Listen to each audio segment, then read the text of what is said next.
Hey everyone! After about 6 months I'm back with another video. Today I'll show you how to use and set up breakout rooms for your virtual events using Zoom. By using the breakout room functionality, you can split your audience into smaller groups. This is great to improve audience engagement and interaction. It also helps you to build relationships with your audience even better. After all, people will be less hesitant to talk in smaller groups. Whereas if you have a group of 50 people, people will probably stay on mute and most of the talking will be done by a few individuals. We've all seen this happening and it's something that we need to avoid happening. In addition, breakout rooms are very useful for virtual events where you have an external guest speaker. The external guest speaker can give a presentation in the main room and then people can go into breakout rooms for smaller discussions or workshops with a small audience. So in this video, we'll first focus on enabling breakout rooms in the Zoom settings. Next, I'll show you how to create a meeting room and automatically assign attendees to breakout rooms. Then I will show you how to manually add people to a breakout room after your event has started. And I will show you some of the settings that you can tweak and the features that you have available as a host to get the most out of your virtual events with breakout rooms. And then we'll conclude with some best practices regarding virtual events and breakout rooms. If you want to skip ahead to a certain section, then take a look at the description of this video where you'll find timestamps.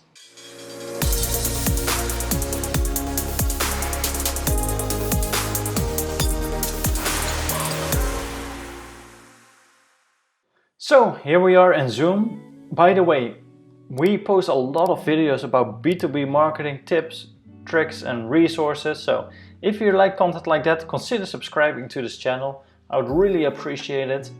But like I said, here we are in Zoom. I'm already logged in. If you want to navigate to this website, just go to zoom.us and you'll go to the homepage of Zoom. Since I'm already logged in, I can just click here on my account. If you are not logged in yet, just sign up or sign in and then go to my account. This would be your dashboard on Zoom. Before you're able to create breakout rooms, you first need to change a few settings. So we'll go to the settings on the left-hand navigation panel here. And then you have to go to Advanced in-meeting settings. Here you'll find the option, it's the second option down, for breakout rooms. So it says allow hosts to split meeting participants into separate, smaller groups. And of course this is what we covered during the intro of this video. So if this is not enabled yet, please go ahead and just enable it. And then there's another option down here which says allow hosts to assign participants to breakout rooms when scheduling.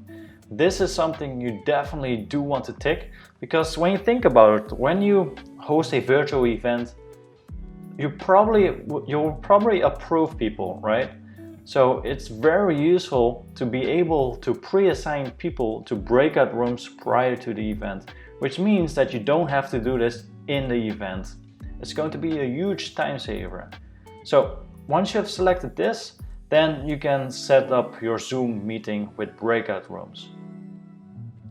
So we'll just go back to the main page, so to your profile. And then on the left-hand navigation panel here, you have two options really. You have meetings and webinars. Breakout rooms are only available for meetings. And when you think about it, for virtual events, you do want to host a meeting instead of a webinar. Because with meetings, people have the chance to unmute themselves, they can turn on their camera, it's just a whole lot more personal. So always go for a meeting. So when you go to your meetings overview panel, then, well, you're going to have to schedule a meeting. This is your virtual event. So on the right hand side here, click on schedule a meeting. Now, of course, you can fill in all the basic details here. Just give your meeting a title, a description, select the time, duration, time zones, and so on. But when you scroll down to the meeting options, you will actually see the breakout room pre-assigned meeting option here now. And before we change that setting, this option was not available here. So this is very good to know. So when you create your breakout room, and when it's for a virtual event, you're already going to know who's going to attend the session, right? And you're also going to know which people go into which breakout room. So here in the meeting options, you basically have a couple of features. First, you can create rooms. So let's do that. Let's create a few rooms. So here it says you can create up a maximum of 50 breakout rooms and sign up to a total of 200 participants. This might depend on the plan that you have with Zoom, but for me I can host up to 200 participants in my breakout rooms. So there's a maximum of 50 breakout rooms, which is quite a lot. That's more than you'll ever probably need.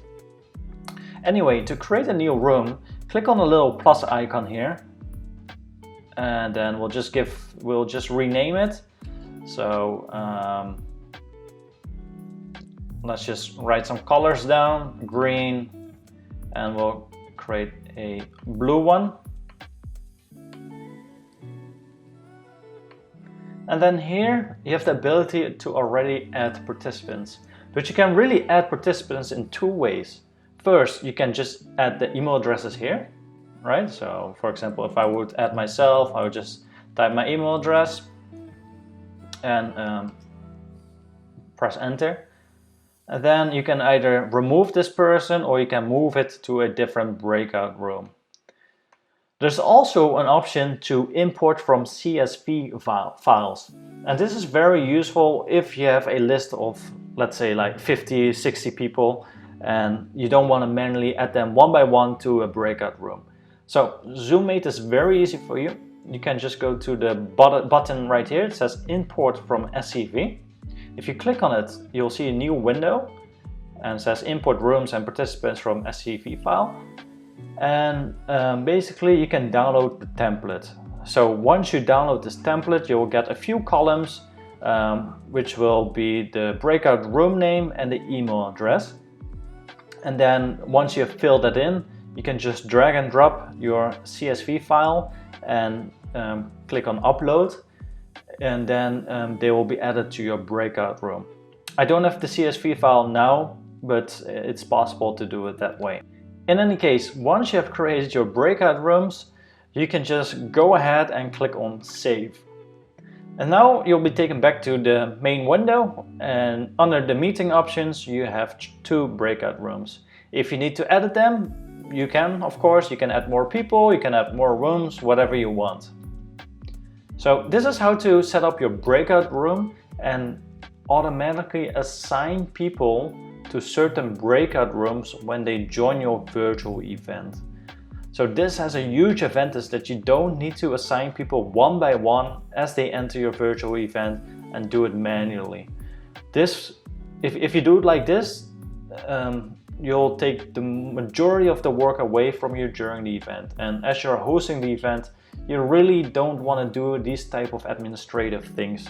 You just want to focus on other things that improve the quality of your event. So here we are on Zoom in an actual meeting. So it's just myself and Natasha in a meeting at the moment. And I just want to show you the extra button that you have available in the toolbar now. So here you will see the breakout rooms button. If you click on this, you have the ability to create breakout rooms as well. So if you follow the previous steps and you pre-assign people to breakout rooms and you created breakout rooms while setting up the meeting, then you wouldn't have this window. You would already have the breakout rooms. But I just want to show you how to also create manually create breakout rooms in Zoom. So similarly to in the backend, you can create up to 50 rooms here. So you can go up to 50. But for the sake of this video, let's just create 2. And then you have 3 options: assign automatically, manually, or let participants choose room. 90% of the time I will probably not use this option because you want to assign people to a certain room and you want to avoid that everyone goes to one room and then you have a breakout room with like 2 participants. So anyway, let's go ahead and create the breakout rooms. So as you can see, we have 2 breakout rooms created now, room 1 and room 2. And if you want, you can of course rename them, but you can also assign people to the rooms. So at this point, I don't have people assigned to any breakout rooms. Let's say when you set up your meeting in the backend of Zoom and you have pre-assigned people to breakout rooms, then you don't need to do this step because people would have already been assigned to a breakout room. But in case someone comes into your virtual event with another email address or whatever, you still have the possibility to add people manually to a breakout room. So for example, if I click on assign here, I can assign Natasha to breakout room 1. So now you see that Natasha is in breakout room 1, and of course if I have more people in my meeting, I can assign them to the breakout rooms. So then you have a few buttons on the bottom here. First is the little gear icon. This is of course the settings. So there's a couple of settings. Allow participants to choose the room. So these are basically the setup settings that we just showed previously. But you can also automatically close a breakout room after a set amount of minutes. So if you select this, then you can change the amount of minutes. So I could imagine this is useful on some use cases, but usually I leave this unchecked. When you close a breakout room, so as a host you have the ability to close a breakout room because of course you're not going to stay in the breakout room for the entirety of the event. And then it's also very bad user experience if suddenly you pull people out of a breakout room. So with this option here, countdown after closing breakout room, you basically give people a countdown of, let's say, 60 seconds or like 120 or 30, whatever you want. It's probably best to have a 60 or 120 just so that people can wrap up. But then they will see a countdown timer, and then once the countdown timer goes to 0, then people will be moved to the main room automatically. Once you want to start the breakout room, so let's say you had like a guest speaker at your event, right? The session is over and the next thing on the agenda are workshops. So then you can open the breakout rooms by clicking on this button here. So only the host or a co-host can do this. So of course normal attendees wouldn't be able to see this option. So you click on open all rooms. And as you see on the top here, it says all participants have been invited to join the breakout rooms. So Natasha, in this case, she received a message on her computer which says you've been invited to join a certain breakout room. Right? And then Natasha has the ability to go into this breakout room. As a host, you can broadcast a message to everyone. So let's say you have 10 breakout rooms, and as a host you want to send a message to the people to see how it's going, or to say that the breakout rooms are going to close in 5 minutes or whatever. You have that possibility. So if you click on this button right here, broadcast message to all, then you can type a message here and broadcast it. So everyone in your Zoom meeting or your virtual event will see this message, and it doesn't matter in which room they are. So they could be in room 1 or in room 2. Of course, it's also possible to move people to another breakout room. So let's say you have a lot of breakout rooms. Let's say you have 10 breakout rooms and you want to move people to certain breakout rooms. Then my advice would be to only move the host to a different breakout room and let the majority of the people stay in certain breakout rooms. But let's say I want to move Natasha to breakout room 2. If I hover over her name, click on move to, I can move her to room 2. And again, she'll get the message that she's invited to join this breakout room. She will have to accept it, and once she does, she'll be moved to that room. So now let's say we're done with the breakout rooms, we did a workshop or whatever. We can go ahead and close all rooms. And if you click on this red button here, close all rooms, basically everyone will go back to the main session. So let's click on that. And now once I clicked on this, every person will have been given 60 seconds to wrap up, and in 60 seconds they'll be moved to the main breakout rooms. I can do this again. I can click on open all rooms again, and I can move people to breakout rooms again if I want. But in this case, I'm not going to do this, but if you want to have that for your virtual events, you have the ability to open breakout rooms multiple times during an event. There's no limit on this. So I'm just going to open the rooms again to show you something that you can do as a host. For example, I'm the host of this meeting, and let's say I want to go to room 2. I can just hover over room 2 and go to the right side here, click join. Then I get another message, join room 2. And of course I want to do that. And then I will be joining breakout room 2. So then I can see if everything is going well. So again, this is just like a normal Zoom interface. And then on the bottom right here, I have the ability to leave the breakout room. But everyone can do this. So your attendees can also just leave a breakout room if they want. But let's say now I've spoken in room 2 and I want to go to room 1. Just the same process, I can go to room 1. But then if I want to go back to the main room, I can just click leave room and I'll be taken to the main session if I click on leave breakout room. So I've hosted loads of virtual events by now and definitely have some lessons learned. So let's go over some best practices. Each breakout room needs to have a dedicated host.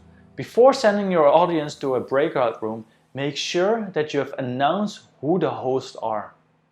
This is a better user experience and it makes people feel more comfortable. Sometimes there will be technical difficulties, so always make sure that there is a person in the main room, even when the rest of the audience is in the breakout rooms. People can always leave a breakout room and then they will be placed into the main room. If there's no one in the main room, then you risk losing your audience, and of course no one wants this. Another best practice is to not overcomplicate things. Keep things as simple as possible. This will streamline the experience and it eliminates the risk of things going wrong. For example, keep the same group of people for breakout rooms. Don't try to create multiple breakout groups, as this will be a lot of manual work during the live event and things are bound to go south. A good structure for a virtual event with breakout rooms is to first have the main session and then go into breakout rooms and then conclude in the main session again. And finally, keep the audience size in breakout rooms to a maximum of 10 people. The point of a breakout room is that people have a chance to chat with each other.